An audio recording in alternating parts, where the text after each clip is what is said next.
practical like that. I've only been driving a few years, but when I first passed my test, my dad, who I get my practical side from, said to me, right, the following things you should always have in the boot of your car.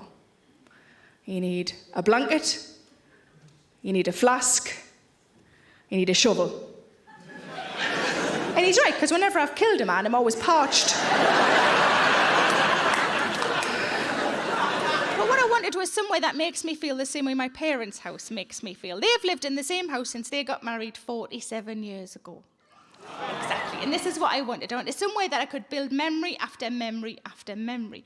Now, I was there sort of late summer last year with my sister, the four of us just sitting around with cups of tea around the kitchen table, putting the world to rights. It was lovely. And at the exact same moment, my sister and I both heard the ice cream man. And it was like no time had passed. No words were exchanged between my sister and I. She shot me a look that said, do you want one? And I shot back a look that said, of course I fucking do.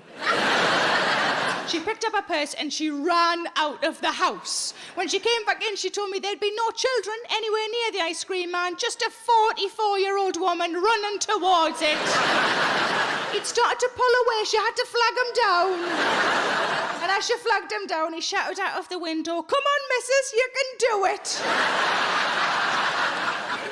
She came back in with 3 ice creams, one for me, one for her, and one for me dad, because my mum doesn't really like sweet things. And she said, where's dad gone? Because my dad was no longer in the room. I said, he's gone to the toilet. Now, I don't know what your dads are like, but my dad can lose a good 20 minutes, half an hour in there. So she started to sort of lick her ice cream and kind of tidy his, do you know what I mean? Licking hers normally, but then spinning this one round. She was like a fucking machine, licking and tidying, licking and tidying, licking and tidying. This one started to get quite small, and I said, oh, that's not fair on Dad. And she said, well, what do you want me to do about it? I said, I think you should take it to him while he's on the toilet.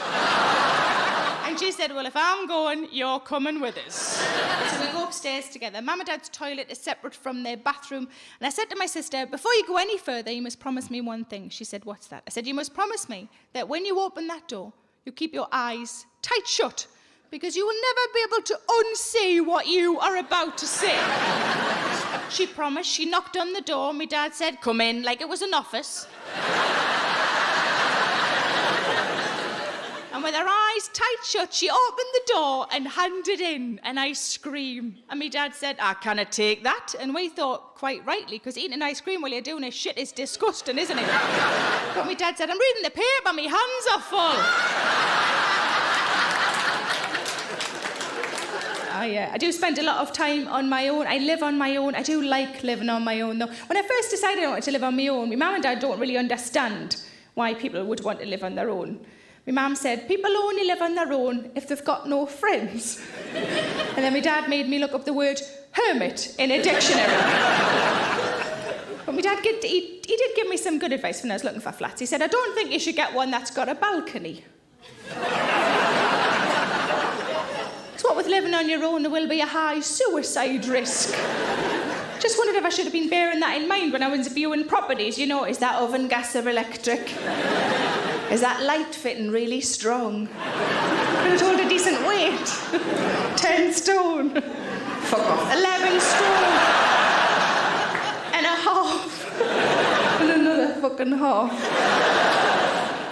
My parents still reward my sister and I, even though we're 38 and 44, they still do it now. I had to drive in the snow the last time we had really bad snow. I don't like driving in the snow, makes me nervous, but I had a show to get to, there was no alternative, so I got in the car and I drove.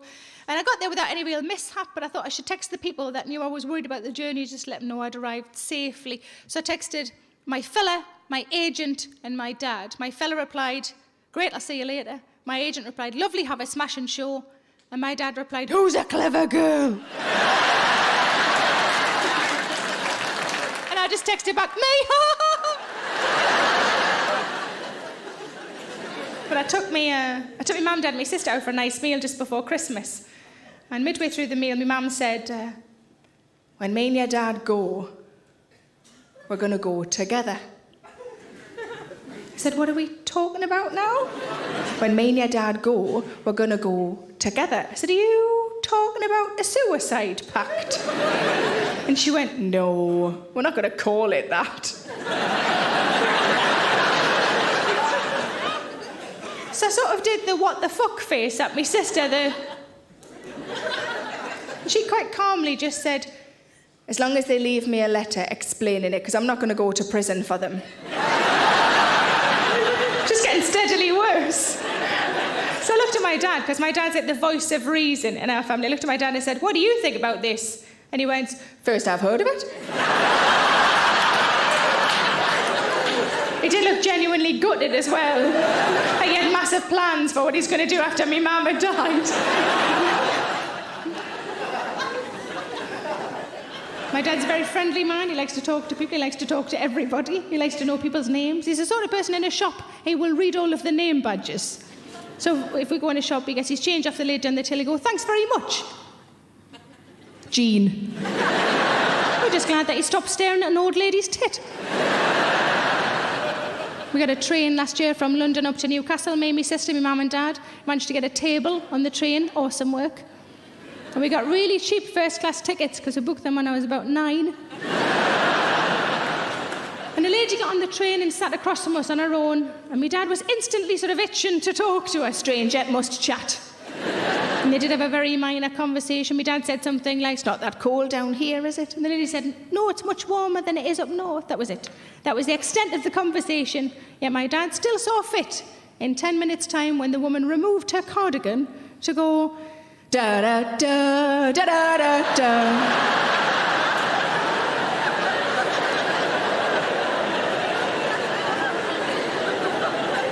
My dad has a mobile phone. He's getting on, he's nearly 70, he's got a mobile phone, and it's mostly for incoming, so me and my sister can text him to see we're all right, or we can ring him if we need him.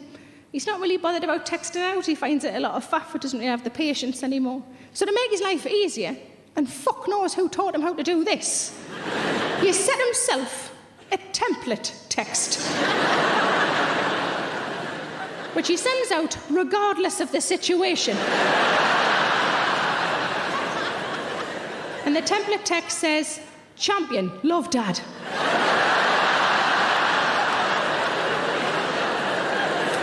Regardless of whether I've won an award or been shitting myself all night, champion, love dad. I've been trying to think of a question that I could ask him where that would be a really good answer. And the only one I can come up with is, Dad, what was the name of the Wonder Horse on the telly in the 80s? But it was about this time last year that I was worried about my family. My mum and dad are both retired and both disabled. And I was worried about them sort of thinking before they put the heating on. You know, it was a very cold winter. Sort of thinking, can we afford it before they put the heating on? And I said, you know what, you've looked after me all these years, including the 2. I moved back in after I got divorced. Never have kids, because I never properly fucking leave. I said, maybe I could start giving you a bit of a hand. Maybe I could start paying your heating bill. Not happy, not happy. Very proud people, my parents. There was a lot of sort of wrestling went on. I mean, verbal. I went to have my dad on the floor, popping out hips willy-nilly. And they eventually agreed. They still weren't happy about it, but they agreed it's the most sensible option, started to pay for the heating bill. A month later, I went to visit them. My dad opened the front door, and he was just wearing vest and pants.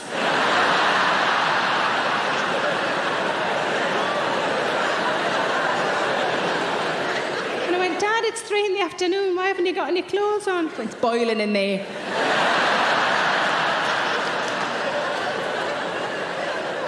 And I heard my sister shout from the kitchen, we've never even been on holiday anywhere this hot.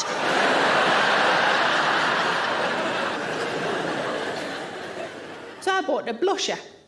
And you know how makeup, all the colours have names these days, don't they? My blusher is called Orgasm. I was like, why does it have to be called Orgasm? Why can't it just be fucking peach? I mean, peach. It would be more fun if makeup was a little swearier, though, wouldn't it? I like your nail varnish, thanks very much. It's called Shittin' Red. But my sister was determined to embarrass me in front of our parents, and she went, tell Dad what your blusher's called. No. Tell Dad what your blusher's called. No. I said, look, we're 35 and 41. Are you really going to reduce us to children? She went, tell Dad what your blusher's called. I said, right, shut up, I'll tell him. So I said, Dad, he's going to limber up for this kind of conversation. I said, Dad, he went, uh-huh. I went, me blusher? My blusher's called orgasm. And he thought he'd do a funny joke, and he said, when you put it on, does it make your face do this? And I went, whoa!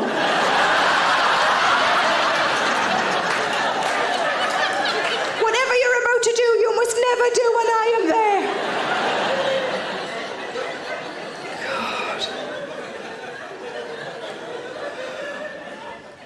Hello, I'm Sarah Millican, and my brand new show, Late Bloomer, is out now to stream and download from my website, sarahmillican.co.uk. It's also available on DVD.